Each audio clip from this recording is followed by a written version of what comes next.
All right, folks, today we're going to take a look at the Japanese yen. Japanese yen futures should be 6J on most trading platforms. And we're looking at a couple of interesting things here, and we're favoring a potential long to the buy side.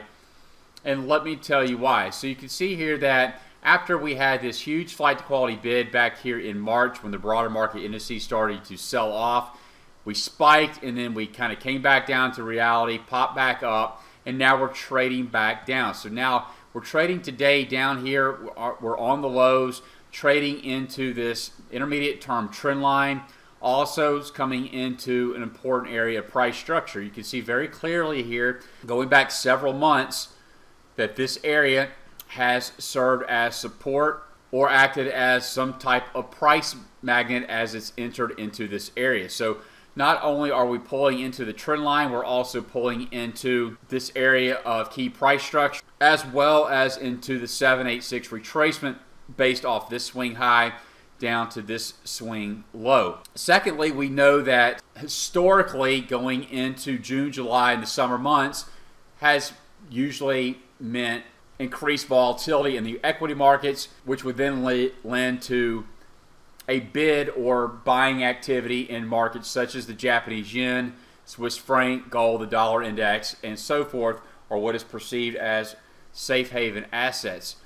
So to back up that historical data, we did a scan on our smart market futures platform, and you can see that it does further validate that we do have a high probability bullish seasonal pattern right around the corner. This trade has been profitable 80% of the time over the last 10 years. So a batting average 8 out of the last 10 years with an average profit of approximately $2,800. With each tick being $12.50 a tick, that equates to about 225 ticks. So if we go back to the chart here, we would be looking for this potential area to hold this trend line. If this trend line breaks, then we need to revisit. But if it does hold here, we can even penetrate a little bit further down here into this area.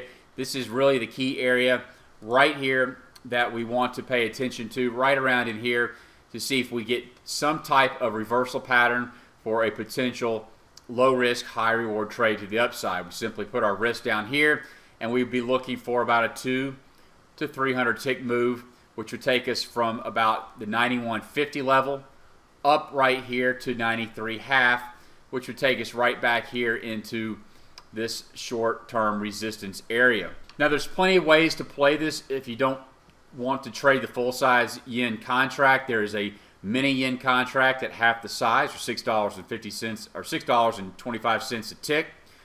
There's also the micro yen, which is a tenth of the full size, or $1.25 per tick.